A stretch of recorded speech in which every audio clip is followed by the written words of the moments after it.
You're listening to Life and Shyt. I'm Danielle Walker. And I'm Tommy Walker. Join us as we talk about our journey overcoming fears, boundaries, marriage, family, lifestyle, business, and whatever other shit you can think of. We're individuals that came together to create one unit with one mind and one goal.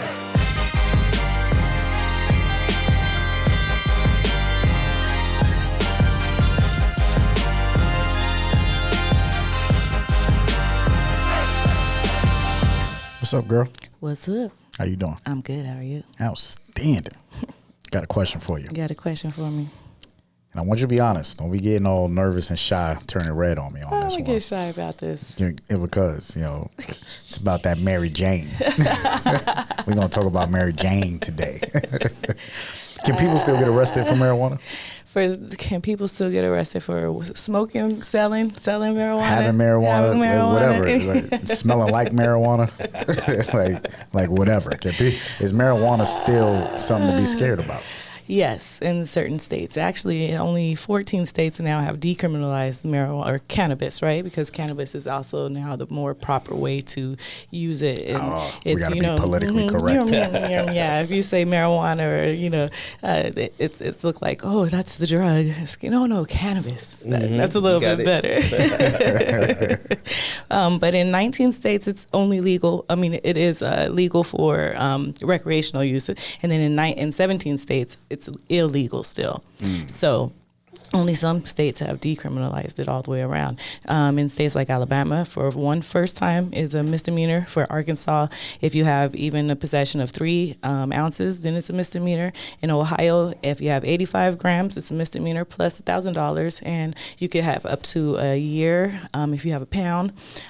In Delaware, it's actually decriminalized, and in Georgia, it's illegal, totally, but only in certain state or certain cities in Georgia, which is kind of crazy to me. Wow. You can actually not be criminalized. That's your legal marijuana 101 right there. Yeah, right. You want to run that back. And if you decide to sell drugs or sell marijuana, don't do it in those states. Make sure you look at where you are, right? I was listening to Jay-Z's album the other day, and it was his original, The Reasonable Doubt, the first album. And there's a skit where somebody is smoking weed inside of the concert and the lady goes off. Right? Now, back in the 90s, that was like, see, we can't go nowhere without somebody messing it up. Now, shoot, you go to a concert, if you don't smell weed, you're going to be like, where's all the real people at? Why didn't I bring my weed? Exactly. I was super excited. We got a guest in the house, good friend of ours, Jay Bowser's in the building. Jay is the CEO of Paving Great Futures, and we're going to dig more into what Paving Great Futures is and what they're all about. He's an entrepreneur, mentor. And when I say entrepreneur, I mean Jay's been working as self-employed since as long as I've known him, and even before that.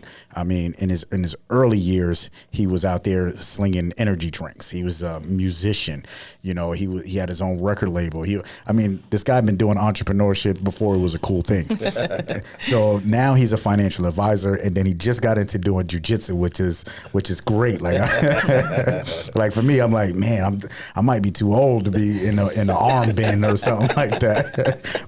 But he gets a kick out of it. I love hearing about it. Jay, welcome to the show. Hey, I appreciate you. Welcome, Jay. Welcome. Thanks for having me. I mean, you all are family. This is super exciting to be on here. It's a great setup, great concept. You guys are not only beautiful people, but doing a beautiful thing. So thank you for having me. Appreciate you, brother. Thank you. For those that don't know, Jay is married. And how did you meet your wife? So we met, interesting enough. I was telling my son this because I was like, how'd you guys meet? So back when I was 19, she was 18. So she was going to college down here. She's actually from the high desert, which is an area, small town called Ridgecrest.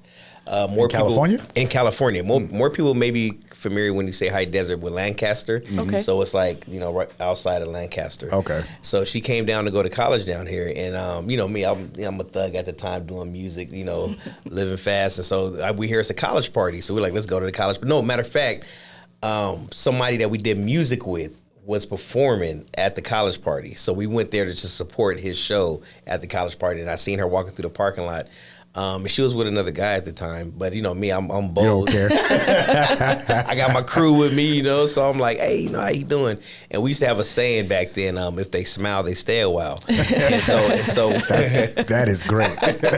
so when I said, hey, how you doing? She turned around with this big smile, and I was like, oh, you definitely gonna stay a while. And that's what happened. So, you know, going on 20 years now, you know, we've been together ever since then. So of course, you know, ups and downs like with any situation. Absolutely. But Sounds that's like what made it. Yeah. The good girl got the bad guy. Right, exactly. Yeah. Well, hold on. That was a big ass smile. Yeah. Stay a while. 20 years later.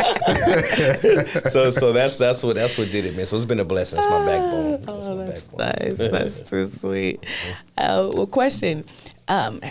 What did you like? How did your earlier choices in your life guide or like kind of push you to where you are now? I think it was driven by God. I was just thinking about this the other day. My earlier years when it come to hustling, you know, gangbanging, living a crazy life, I always knew I wanted to be an entrepreneur. I always knew I wanted to be a business person. I always knew I wanted money. I wanted to have legit money. But I found myself in a lot of situations young that I could have lost my life. A lot of people close to me got life in jail, or they end up dying. And then at a certain point, I said, man, if I'm still here, and if I've been in these certain situations where I could have been dead, but I'm still here, God must have a purpose for me. God must have a purpose. So for sure it starts with God. It also goes to my parents. My mom always told me the two different roads you're going to end up, either dead or in jail if you go down this path. So, hey, you're an adult now, need to be serious. 1,000%. As a juvenile, in and out of juvenile hall, but as an adult, she said you need to focus. So I started to focus more. Then my dad, he was gang banging and living a life when he was young, right? So it was kind of generations with it because my grandfather was, you know, out there as well. And so with my father, he changed about 23 and he got in the church. And then now he's a pastor or a bishop, and he was always praying for me, right? So I always knew there was a way at some point I can kind of change my life around if he did it. Yeah, I seen it, and he was always praying for me. So that's what was able to for me to look up and say, you know what? Let me start to think about changing my life and doing something different, and then started reading books. So one of the first books that caught me was The Secret, and then from there I just went down a rabbit hole on changing my life. That Secret, boy, that book is definitely a life changer. I remember the first time we got it was Danielle used to do a book club, and in the book club, I wasn't a very good participant in this book club. And he never read the book. I never read any of the books until The Secret came. He made it a drinking club. No, I didn't. That was not me. Yes, you did. No, y'all already had the wine going. Yeah. I just participated in the wine part. Was there cheese? Got that cheese? Yeah, There that's plenty of cheese. cheese. That's all they came for. Yeah. It was a delicious appetizer. Oh, you got brie on there. That's what everybody just started coming for the cheese and wine in the conversation. No. Anywho. So finally, The Secret came across, and I read that, and I was like, yo, this is, and the same thing, like that was a life-changing book. I was like, yo, this is it right here. Yeah. And then I wanted to stay in that world. Yeah. And I know we're going to get into it, but it's going to circle back to how The Secret had changed my life at a point where I was going through some cannabis issues, but we'll circle back to that. Wow. Okay. Super dope. And I was going to say, what is your passion? Like, where's your passion come from?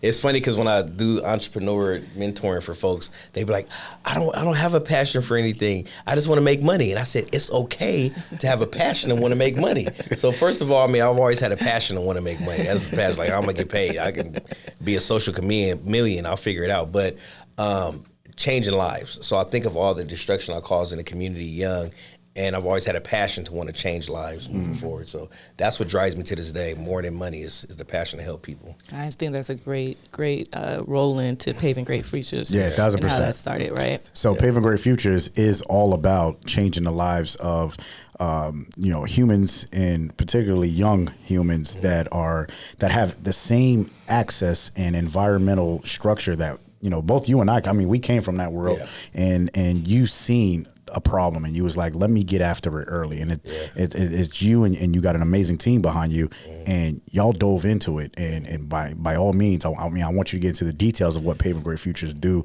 because I'm really high level, but I mean, you change lives from schools, education, and going into the workforce. Like you're giving people skills.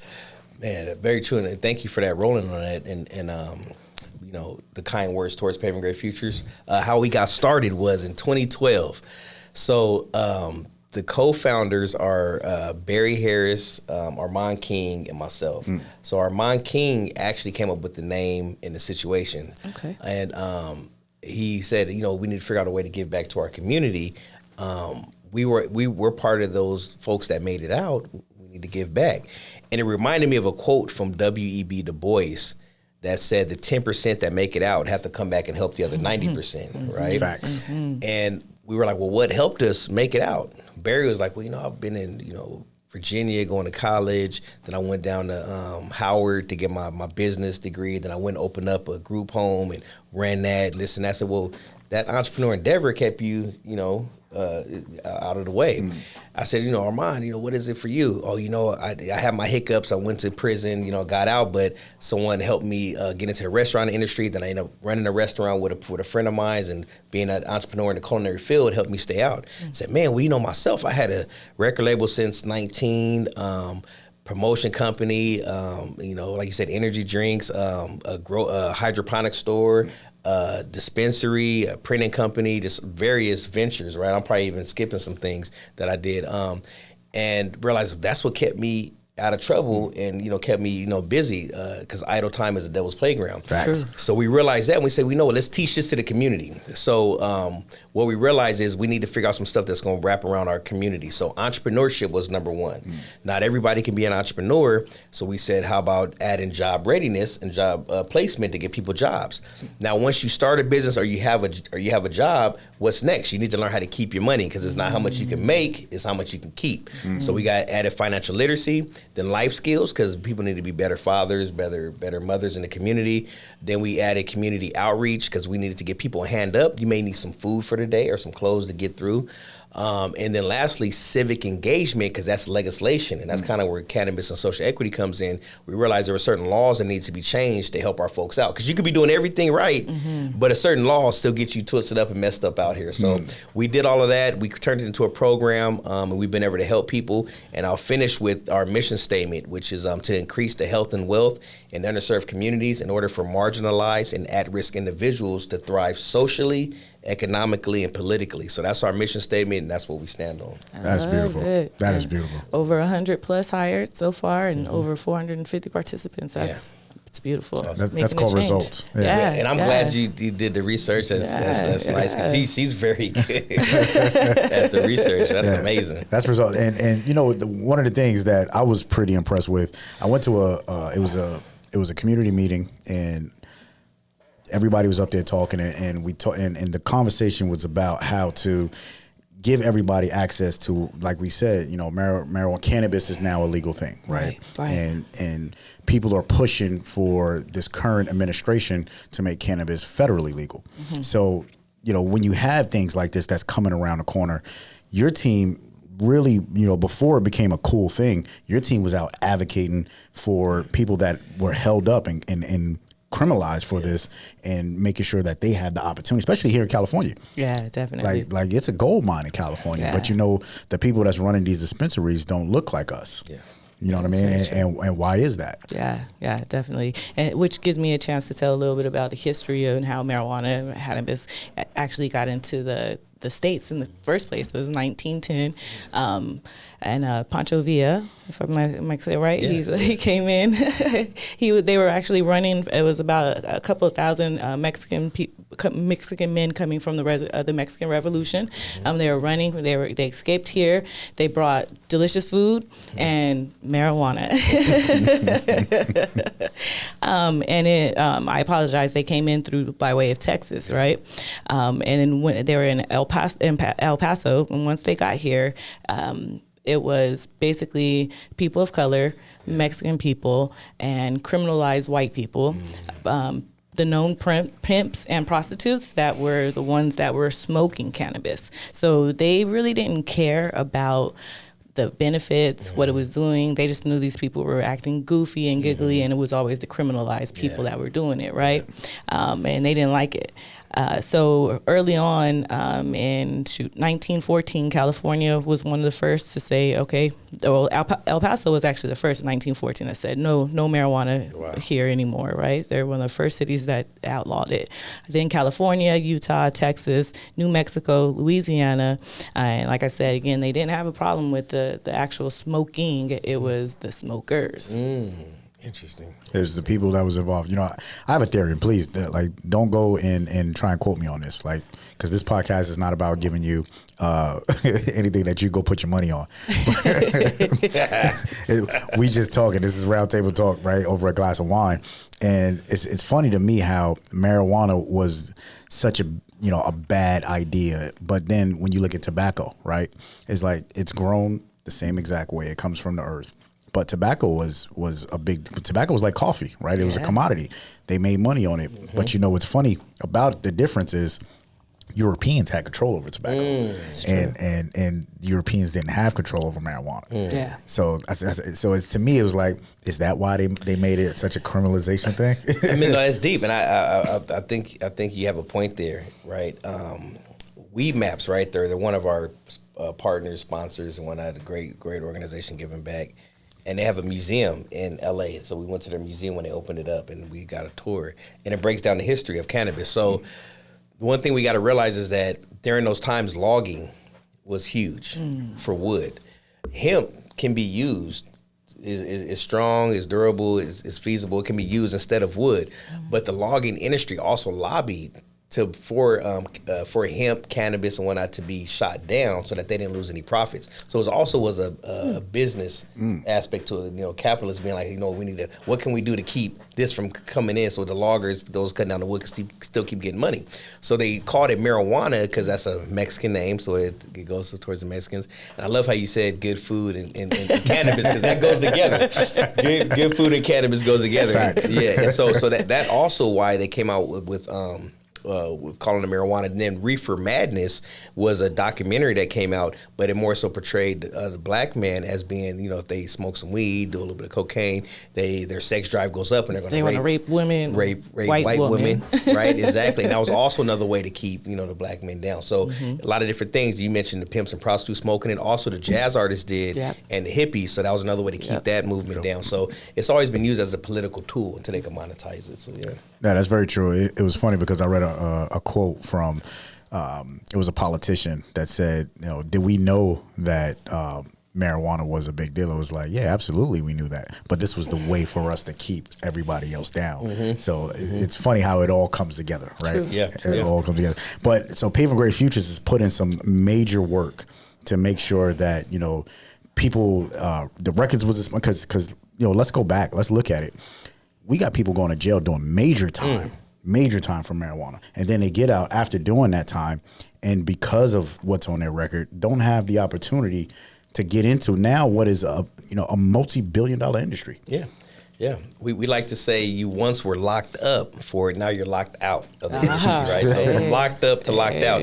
So if I can tell a quick story, so the reason I'm so passionate about it, the reason our org is so passionate about it, myself as a co-founder had a cannabis charge, right? And I'll get into that. And then also the other co-founder, Armand King, he had a cannabis charge, right? And so for mines, I was growing back in 2007. And I learned how to grow from some people I knew in the Bay. And as long as you, back then, if you under Prop 215, you get these things called recommendations. It means you went and seen a doctor. They said you can grow so many plants. Well, a designated person can grow for so many people. So I had a few different recommendations, and I was growing the plants for those individuals. There was an altercation at my house due to someone I let stay there, which is the cardinal rule. If you're growing somewhere, you never let anybody know or anybody stay there. So I broke the first rule.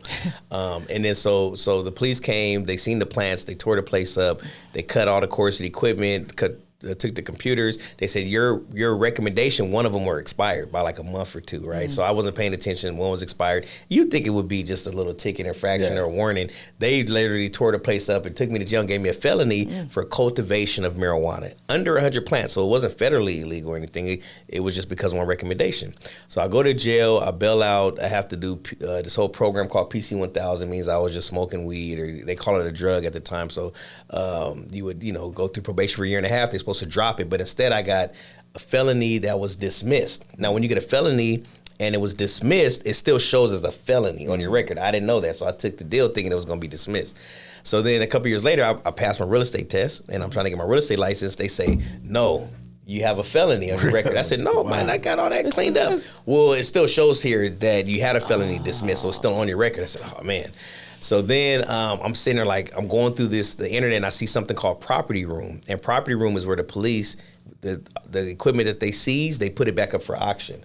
So I see the same type of equipment I was using to grow at a fraction of the cost. So I'll buy that equipment, and then I put it on Craigslist, and then it sells for more, and it kept doing it over and over, made a bunch of money, right? So I said, okay, I can keep buying this equipment that the police are taking from people doing raids, fix it, sell it, make money. Then I took the proceeds and opened up Grow for Less and whatnot. So I say all this to say I'm an individual that had went through catching the cannabis charge. That's why I'm so passionate about it. I see how it can affect your life, stop you from getting jobs, stop you from getting your licenses.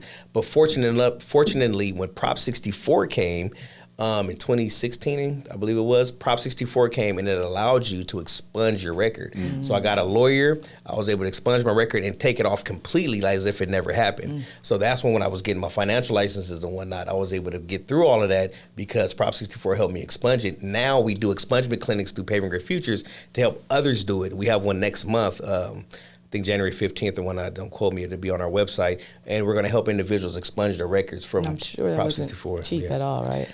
No, it probably was like a couple $1,000 to do it. So this is going to be free. So this is why I learned now, like, okay, we can do this back. We have lawyers volunteer, and they do it, and now we can help people do this for free. Oh, that's beautiful. So that's what I'm talking about. So, I mean, and you was doing it, within the terms of the system, like the system that allowed you to. And where I'm from, I don't even think we even looked at the opportunities in New York City, because New York City, they just say no to everything. Like it does, like the only thing we don't have in New York City that's okay is jaywalking. Like California is like that's the one thing y'all got over New York is y'all are safe as shit here. Like, do not cross the middle of the street. You might get hit in the head. But in New York, they don't give a shit. You cross in the middle of the street. Them cabs be flying. I almost got hit in New York jaywalking by a cab. They fly by. And when I was a kid, and you do what you do that you see in your neighborhood. So we was out there selling weed, and at that time it was like we didn't care about the history of it and what the different opportunities that we'd have given to people, and like people actually the health benefits and things like that. That's not brand new. That's been going way back. You know what I mean? And even to the 70s, states was decriminalizing it. But the cool thing that you said. Yeah, they was decriminalizing, but then who was using it? You know what I mean? And that was the difference. And what they did with Prop 64, that's the bill through California that changed the whole cannabis outlook. So before Prop 64, it was Prop 215. That's what I was growing under. That was just medicinal, whatnot. Then Prop 64 made it recreational through the state, but it's still, if an ounce is legal, right? Now, if you have over an ounce, it's kind of at discretion. I haven't been hearing too many people catching cases, but if you have a certain amount, it's at their discretion if they want to say, you know what, we'll still give you a case. But they've been pretty lenient with it. Here's the thing, though. People got to realize that employers may still be testing for it. You can still get in trouble for that. Sometimes probation still may make a big deal, or parole. And now, if you're driving, right, and the car smells like marijuana, and they can kind of, if you admit to that you were smoking, you can get a DUI as well. So there still are those stipulations that are going on. That's very true, because we test for it. Yeah, definitely still test for it, but you can still get hired. Like, at least I know. At least you know. Depending on your class of license. Depending on your class of license. So in our transportation company, depending on your license class, as long as you're not a federal commercial driver, right? Because federal, you still have to follow the rules of the land. But in California, you're a California state driver. You don't have a commercial driver's license, is perfectly fine. And yes, we will hire you if you have just amazing. that. That's amazing. Matter of fact, we need to talk more about our job placement. Maybe we can get some folks there that we feel are qualified to work with you all. And that's good to know that if they smoke a little bit of cannabis, they can still get hired, because I know we're going to get into it, but it does help with medicinal stuff that people don't talk about, right? Definitely. And a lot of stuff, so yeah. Definitely. Now, it doesn't mean that they can show up high or... Yeah, don't come to the job. Don't smoke. Your smoke break cannot be that kind of smoke break. Look, I'm pro-cannabis, but I can say for most individuals, I can't say all, some people may be able to skate by, but most individuals doesn't pack how you work throughout the day. If you wake and bake and you trying to make it through the day and you keep hitting it on your brakes, I've seen it. It's not going to work too well. Exactly. But when you're in it, you think it's good. You're like, no, I got this. Like, no, you don't. That's 1,000%. So some of the health benefits, there's a long list. And Danielle, you being in the medical field, you've seen health benefits, and you're big. Like, we always have this discussion. The history behind marijuana compared to tobacco is just not there yet. Right. It isn't. But also, I say, man, there's no deaths. Well, I'll get to that. So I'll talk about first in tobacco smoking, right? Like, how many people have died from tobacco smoking, and now vaping. Vaping is this huge thing, right? All these kids, it's like my daughter can't get enough of it. It's like, I'm gonna go buy one of those puff bars, like 20 of them all over the place, you know. But there's over 48,000 deaths a year because of tobacco. Just from 48,000 a year. That's crazy. And 41,000 deaths from tobacco related, like secondhand smoke. Oh, wow. So I mean, not like secondhand smoke of marijuana, then you're just gonna get a little giggly and maybe have a couple of munchies. You know what I mean? But you ain't gonna die. They call this right here death. I got shit to do today. Yeah. And then there's alcohol, right? Which one time we were in Philadelphia, we were in a cab, and a guy says, you Americans love your alcohol. You guys love to drink. We do. And I was like, shit, we do. It's like anything, It's like, oh, I got a job, let's drink. I got fired, let's drink. Game, let's drink. Yeah, everything. It's gonna be, when you're happy, when you're sad. It's kind of like it's the American way, but it's kind of like the world kind of way, right? But there's almost 3 million deaths every year just from the uses of alcohol in some way or another. This is not even just like alcohol or accidents, but there's people walk into accidents, like walking accidents, they fall asleep, overdrink, take medicine along with it, everything. Along with that, there's 200 diseases that are associated with alcohol. So these are diseases that you can get because of how much you drink. So if you continue to drink, then you get heart disease, you get this, you get that, which all with tobacco as well. But with marijuana, I always like to say zero deaths. Zero deaths, right? Now, don't get me wrong. It can cause some things, right? It can cause some hallucinations, some delusional thinking, some paranoid, psychosis, right? Some people get tripped out. I always say it depends on the weed that you smoke, so you should know what you're smoking, right? Definitely. There's different types. I always like to educate people because people just kind of smoke whatever. There's indicas and there's sativas, and they both have different effects on your body. Everyone can't drink red wine, and everyone can't drink white wine, right? So what makes you think you would be able to smoke any kind of marijuana? Very true. Yep. So if you go, and especially California, we've kind of taken the cannabis to a kind of upper echelon, so you go into these dispensaries now, and you can look, and it's on the back of the bottle of the marijuana that you're getting. It says like, hey, it will help you with if you have any appetite issues. It'll help you sleep. It'll take any anxiety away. And those those all call out to me. Whereas back in the day, you just got a baggie, and that was good enough. Wasn't no instructions on the back of that. Yeah, wasn't no education. It wasn't it's gonna make you feel good. Right. You know that. You know what I mean? But don't know what's gonna happen afterwards. And the dude on the corner didn't give a shit what you was dealing with. That's true. So you already got anxiety. You smoke a big fat joint of some good sativa. Yeah. Now your ass is like smoky. I got energy. You know what I mean? Yeah. You smoky. You looking around like shit. Like, what's wrong? You smoke some good weed. Especially with an edible or anything. There's been a lot of horror stories with edibles and whatnot, because you had to learn the doses. So that's where also just throw in there. So with Paving Great Futures, we also do a cannabis education opportunity class. Smart. So we call it CEO, because we need to educate our community more, right? Because so they know not to overdose. They know, and by that I mean that if you have an edible, there's so much you're supposed to take, right? And that's, this is a Rice Krispie treat. It tastes good. I'm eat the whole thing. Maybe you're supposed to eat a quarter of it. It's a terrible idea. Oh, I've been there. Yeah. Me too. I had to walk away from my kids a couple times. Right? Like that Rice Krispie treat was delicious, but I forgot. You're absolutely right, though. People, they do not know. One, they don't understand how the body metabolizes anything, right? So the way that the body metabolizes anything that you like, alcohol, food, it depends on whatever's in your liver or whatever is in your belly. That's gonna how your liver is going to metabolize it, right? So if you have nothing in your stomach, it's going to go straight through. So just like if you take a shot and you're like, I don't feel anything, and then you take another shot. Well, it took your liver about a good hour for it to metabolize through, and then after that, you've taken 3 or 4 shots. Now you're fucked up. You know what I mean? So it's the same thing. It's the same thing with the edible. So if you take an edible on an empty stomach, if you're a weed head, then you say that's the best way to do it. You know what I mean? Because and you're gonna feel it good. You're gonna feel all the effects of it. You know. But if you take that same edible after eating a hamburger and French fries and a shake, you're not gonna feel the same effects. That's true. So you got to know your body and how you metabolize things, right?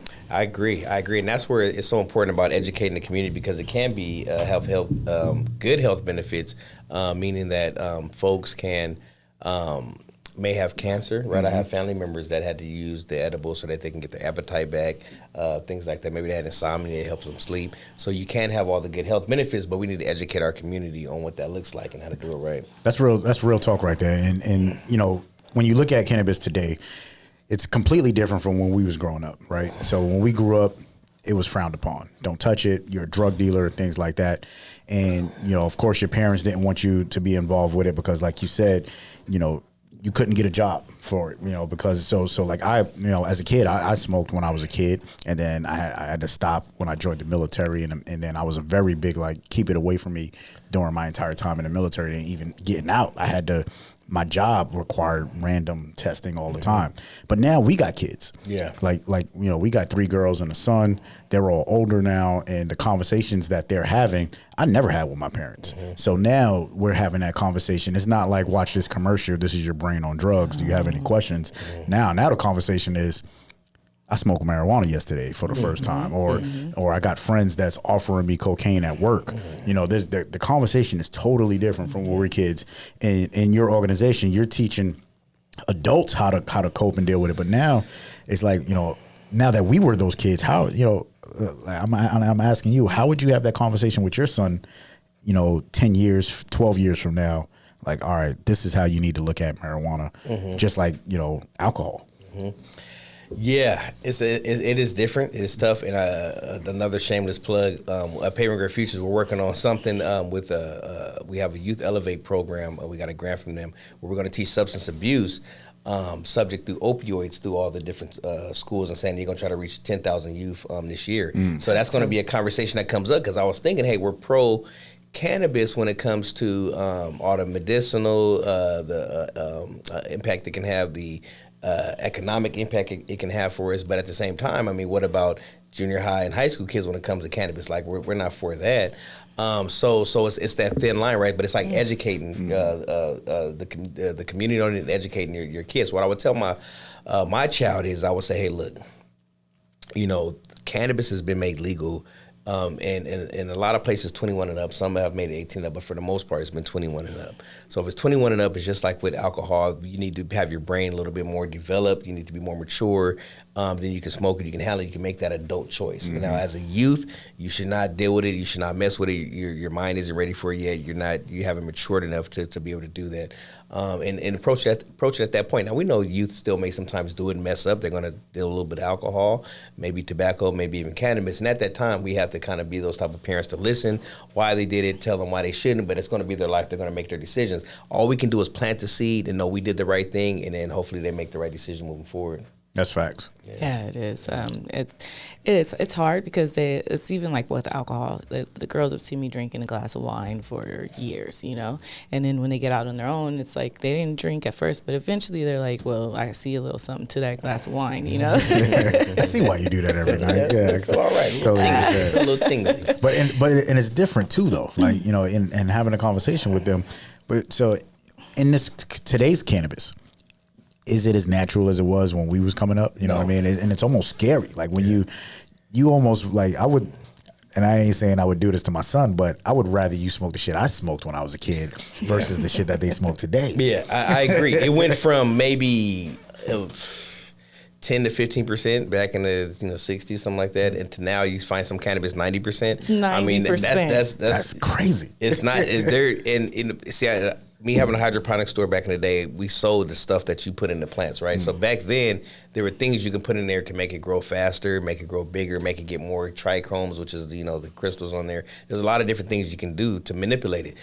Fast forward 10 years, later, I'm pretty sure it's even more stuff to manipulate it. And then in 10 more years, it's probably going to be way more stuff to manipulate it. So it's been changing each decade on manipulating the plant. Just like they do our food. And I'm guessing the more money you can make, of course, the more, you can manipulate it and the more you can make of it to sell. And it all makes sense. Yeah. Which is why corporations are cornering the market, right? Like corporations, like we just had a discussion before we got started. You said Pfizer is getting Pfizer. in the game. Like that's a major player. Yeah.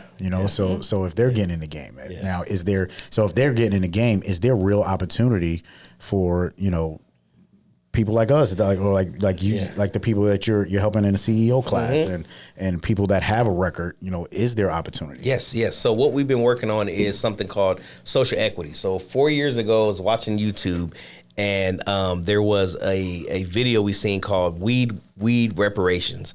And what it was saying is that folks that have been arrested for drugs, for cannabis, they've been locked up, now they're locked out, they should get the first right, to be able to get in the industry. If you've been from a community affected by the war on drugs, or if you yourself have been, locked up for it.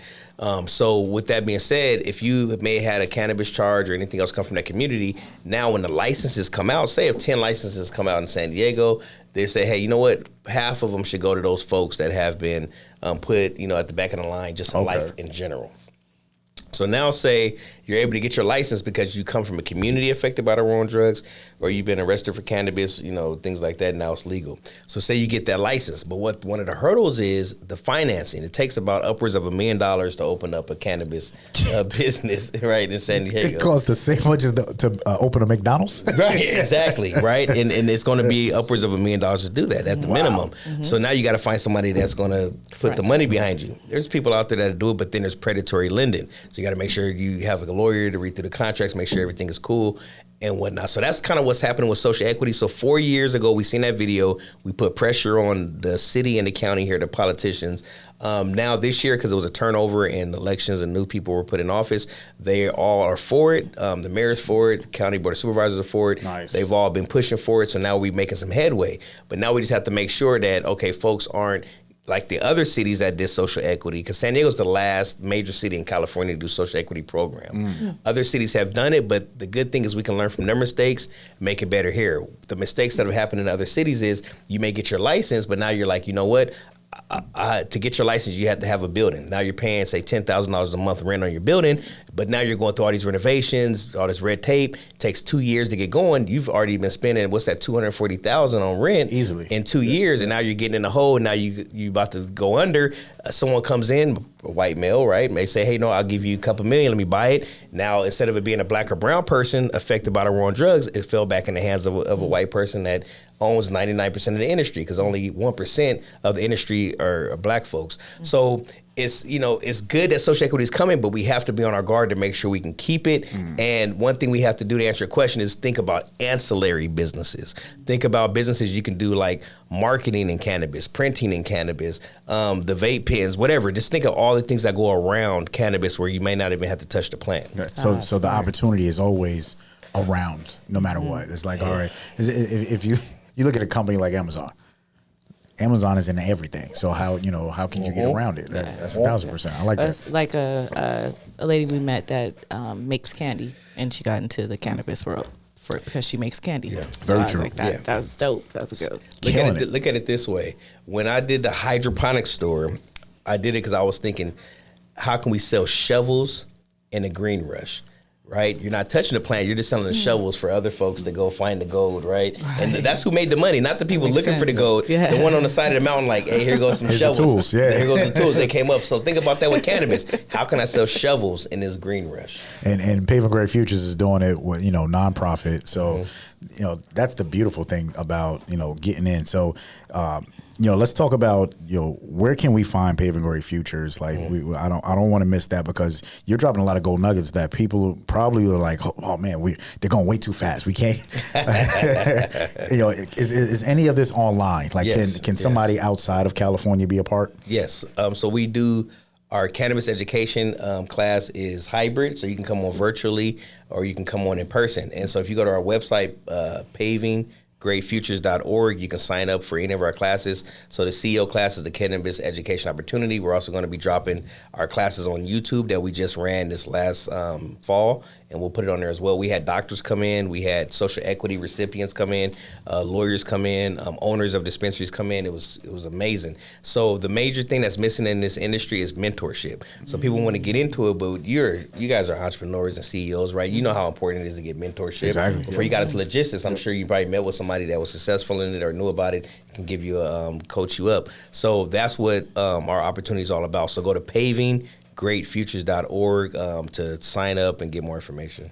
That's dope. That's one of the most important things to me is finding the people that's already in it and learning from them. This is a very tough industry, and it's a reason why we wanted to bring it up and talk about the legalization of cannabis, because when it does, it's not if, it's when it does become federally legal. Yes, the opportunity that it's going to be out there. Yeah, and I think the gold nugget that you said, out of this whole time was you don't have to touch the plant. You don't have to. There's other ways, there's other opportunities. Just find your niche. Yeah. Right. It's actually from hearing from a lot of these folks, it's a headache touching a plant. If you want to get into it, do it. To get your license, deal with it. But if you can figure out a way to do ancillary, which is selling shovels in the gold rush, that's the way to do it. I'm stealing that one. Yeah. You all right if I take it? Yeah, go ahead. Yes. Super dope. I love it. My quote comes from Bob Marley, and it is going back to the destruction that not marijuana, but tobacco and alcohol gives. Herb is the healing of the nation, and alcohol is the destruction. That's a fact. If you look at all the alcohol, like all the issues with alcohol, that's very true. It's funny. Whenever we do a quote and we quote the same person, it's never on purpose. It's not. Like you quoted Bob Marley, I got a quote from Bob Marley.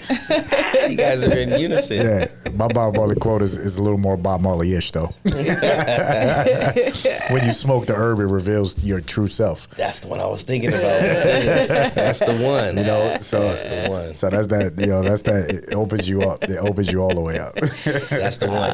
The one you said, that Pato Banton has one like that too. Like the herb is the healing of the nation. We're talking about how Queen Elizabeth smoked it and all that. So that's good. But I was thinking about that one because I realized sometimes I blaze, if you get that little bit of paranoia and you get a little bit nervous, it's just really yourself revealing, like you're being revealed to yourself. Like maybe there's something that's a little bit uneasy in your life that you need to address, right? Exactly. So, like that. And it gives you the opportunity to really think about that shit. Yeah. Like fuck, like did I? And that's real shit. Because after I've done something, or if I had an issue with someone, or even if we got into a little scuff or something like that, like we had an argument, and then if I have a joint, I'm like this. Well, damn, did I really think about that all the way? Like, I don't think I did. I could have came at it a different approach. Yeah. All of a sudden, I got an answer to every single way I could have did that. Man. And then I'm like, you know what, babe? I'm sorry. I was stupid. Yeah. I love it. That's real talk right there. That's real stuff. My value to today is marijuana is addictive. Is marijuana addictive? Yes. Yes, I could say. But in a sense that most things that are pleasant to us is addictive, like sex, food. Why not do things that you enjoy more than once, right? Yeah. So to that I say, have fun. Do things you enjoy, but in moderation, right? Because there is such things that has sex addicts. There's people who are obese or who have struggles with food, and there's people who struggle with marijuana. So I'm not saying that, but with moderation. With moderation. That's 1,000%. I love it. Pavinggreatfutures.org. Yes. Where can we find you at, Jay? Yeah, so for me, myself, you can either email me at jay@pavinggreatfutures.org. If you want to do more of the financial stuff, it's going to be the initial J, then Bowser, BOWSER, at appreciationfinancial.com. So emails is the best way to reach folks. I would do my Mike Jones phone number, but, email would be good enough. 1,000%. Again, if you're interested in what Paving Great Futures got going on, great organization, a lot of community advocacy, I love the community work. I appreciate you coming on here. Thanks for having me. You guys are awesome. This is a beautiful setup. Thank you, brother. And marijuana is coming. Right now is recreational in many cities. Yes. When it becomes federally legal, be prepared. Like it's not something that our people should run away from.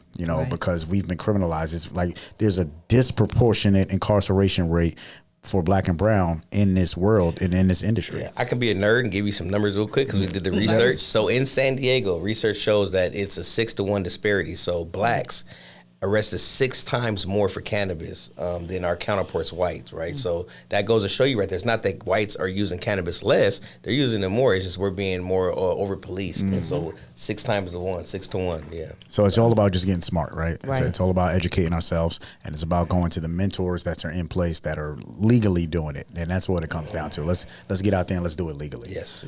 This is Lyfe and Shyt. Yeah, Lyfe and Shyt. I love you, girl. I love you. Well, I love you guys too. I need some love. I need some love.